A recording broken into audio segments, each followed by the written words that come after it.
Hello, and welcome to Chance News. I'm your host, Ali Hesher.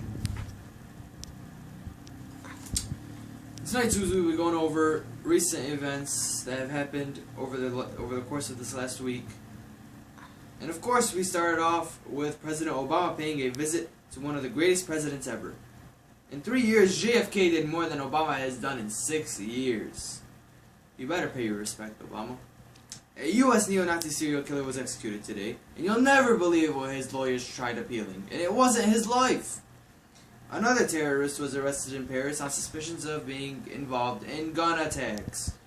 For some buzz going around Hollywood, R2-D2 is coming back in the upcoming Star Wars film, but I'm still left scratching my head because I have no idea who that is. Some bright news for Syrians now. The town of Kara has been captured by the Syrian army, back from the rebels. Congratulations, boys, we're proud of you. Iraq capital Baghdad was struck by several bomb blasts today, and we'll have more information as the show goes on. Report, Kate Upton is still very hot. This is Ali Hashim with your nightly news. Okay, so President Barack Obama and First Lady First Lady Michelle Obama and former alleged pimp, former President Bill Clinton and his wife Hillary Clinton all paid a visit and their respects to President John F. Kennedy at Arlington National Cemetery. In Kennedy's 3 years, he managed to establish a Peace Corps, get rid of the Cuban Missile Crisis by scaring off the Soviet Union and Cuba, and under JFK's presidency, he laid laws to end segregation in interstate travel facilities.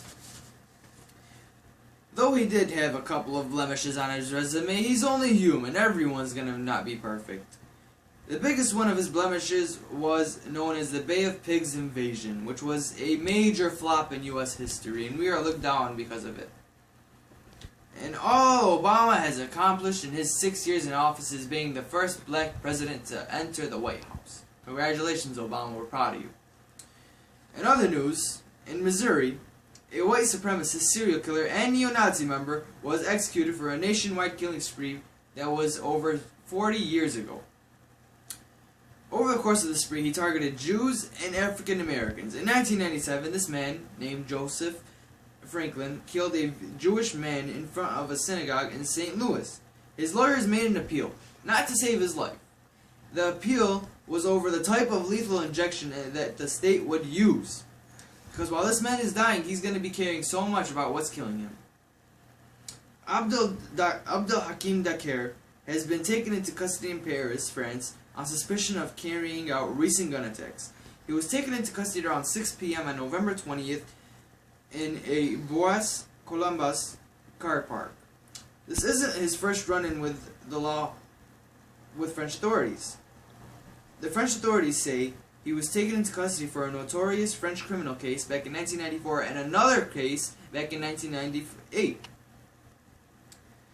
Dakar threatened a TV station last Friday, attacked a newspaper office, and a bank headquarters on Monday. So I guess we can all agree that this man was pretty busy terrorizing people on this weekend.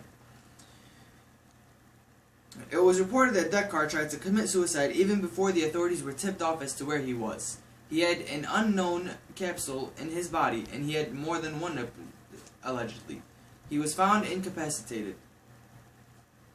I'm not supposed to say this, but who the hell is R2-D2? Most of the nation says it, right? Not really. R2-D2 is a famous robot from the famous film Star Wars. Well, Star Wars creators for the next movie are saying that R2-D2 will make an appearance in the next movie that comes out. 2 British men are actually constructing the robot as we speak of it now. They both say they are privileged to be working on the project and hope that it turns out great. The filming starts this spring for the movie, but the movie is not due out for another 2 years. December 2015 to be specific, so Star Wars fans, tough luck. The Syrian army has recaptured the city of Kara. Kara is a city near the Lebanese border. Many refugees flee there. About 800,000 are there right now. Kara is a vital catch for the Syrian army because it was one of the remaining supply routes to the opposition. Kara also lies 60 miles north of Damascus, the capital of Syria, which means now the Syrian government controls the road linking the coast to the capital. Kara has been under the control of the rebels for a year now, and Syrian army knew it was a vital part in their fight for their country. Congratulations, boys. Reports say at least 29 people have been killed or injured or fatally harmed in the bombings in the mostly Shia areas of Baghdad. The deadliest of these attacks was in Sadria, where a car bomb was detonated around a crowded market. Around the same time that this explosion took place, several others went off in busy streets in Shab, Topchi, Karada, Azamiya, and Amil. Sectarian violence has reached its peak since 2008 in these areas.